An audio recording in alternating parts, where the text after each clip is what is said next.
So I started with a drug addiction, ketamine, really bad time in life.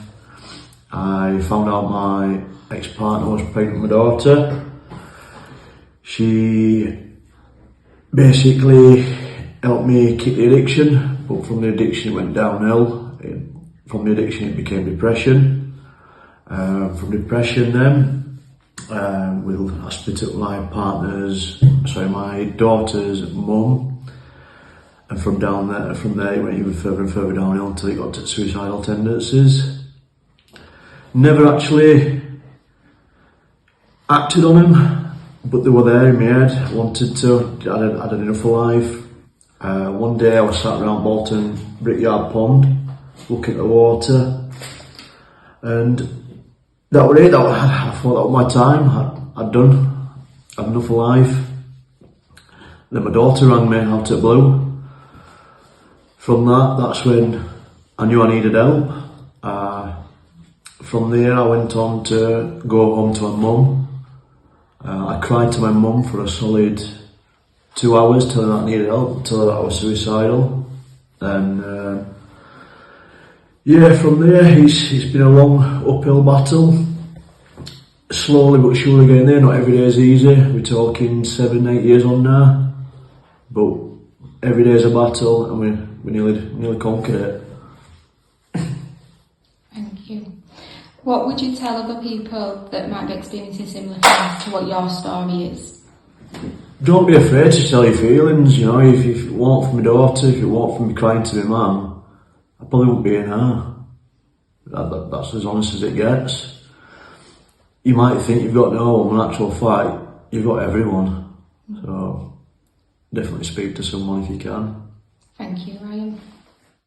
Big blip for my mental health, and when I realised I needed to do something to help me was when I had my first child in lockdown. It was born on the 24th of March 2020, which is the day after Boz's big announcement.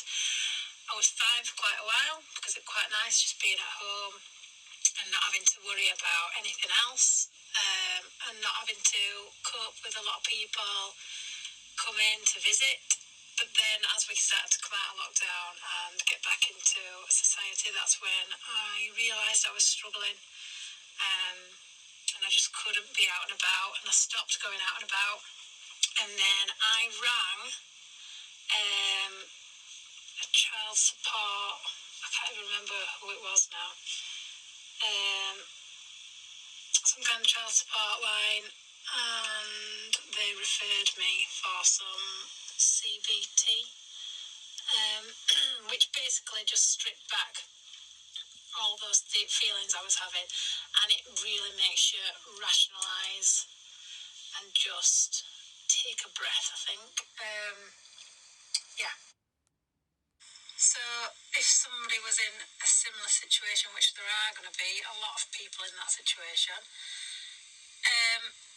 don't worry if you get to breaking point, because I did. Don't worry if you don't want to talk about it, because I didn't want to. Just when you are ready to talk about it, make sure you seek out some advice from anybody. And for me, that wasn't a friend or a family member, and that's okay, because I did one-to-one sessions over the phone as well because of COVID.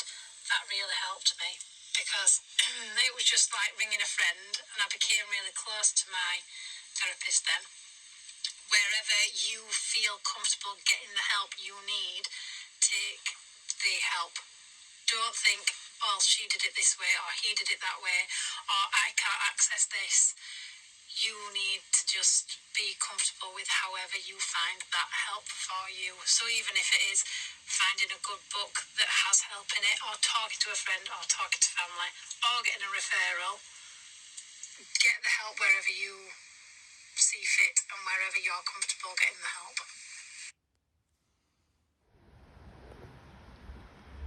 Hiya, I'm 𝗲𝗏. I'm from 𝗤𝙗𝙤, and I've suffered with mental health for the last 14 years. It all started when my granddad passed away. He had motor neuron disease, and he had a long battle with it, and he was my best friend. He showed me how to drive, took me to football, took me to cricket, took me to bingo, took me all over. And when he passed away, my mental health just went down rapidly. And it was my mum that said, you need to go get help. So I went and got help. I went to the doctors. They tried offering me tablets to take. They offered me a group session with other people that struggle with mental health, or one-to-one sessions, and I chose the one-to-one stuff.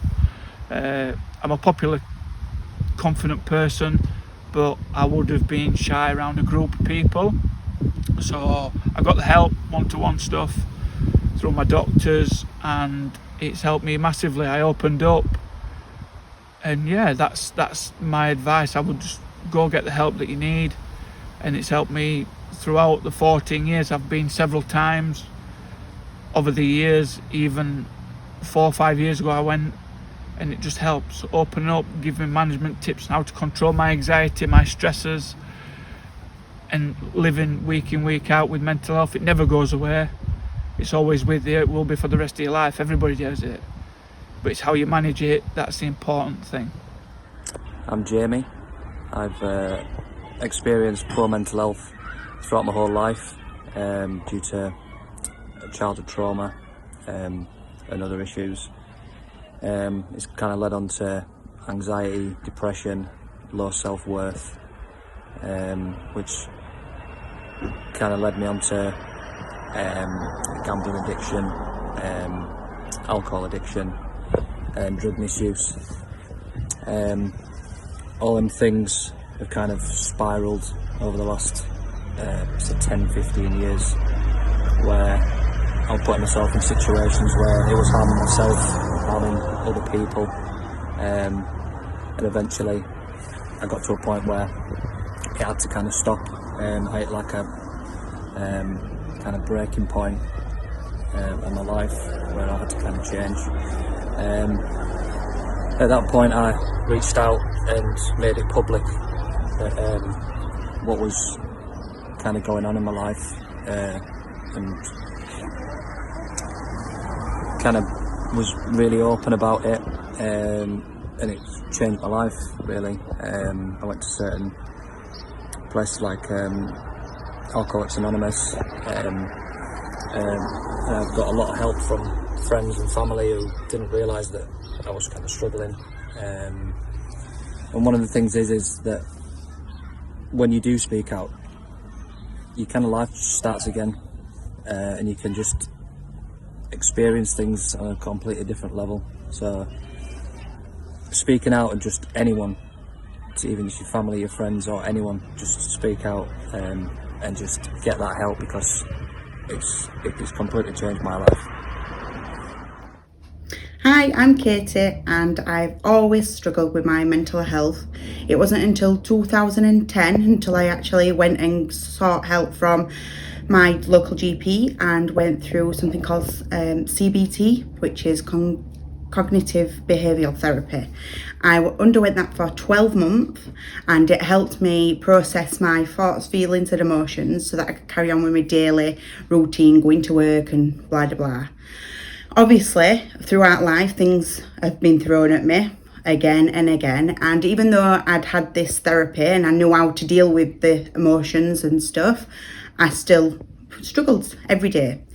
And I didn't go and get help like I was supposed to go and get help, and I were embarrassed because I live in 𝗤𝙗𝗄 and 𝗬𝙜𝙤, and I was scared of getting called a freak or whatever, so I didn't engage with anybody. So I had a blip in my relationship and we separated, and I went off rails, and instead of getting help I resorted to drink and drugs.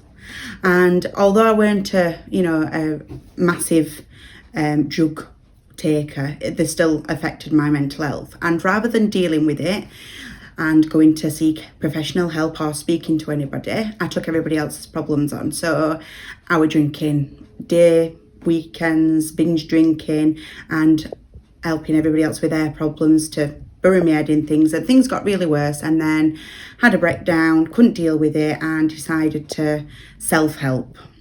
So I got rid of all the people that were friends around me and decided to make something called a happy box. So I put lots of little things in, little books, and helped myself feel well again. Fluffy socks, stopped helping everybody else and helped myself. And so now I advocate all the time on social media. People probably roll their eyes at me, but I honestly believe that's the best way to help, is by telling people your story and what you've been through, so that they can have the courage and not feel embarrassed or like a freak, and up and tell you that it's all right to feel a bit weird and a bit funny and have mental health, because it's a normal thing. It's okay. If I broke my arm, I'd go and get a pot on, and if I'm not feeling well in my health, in my head, or however you want to say it, just go and have a talk to someone and reach out and tell your story, and it'll help someone else.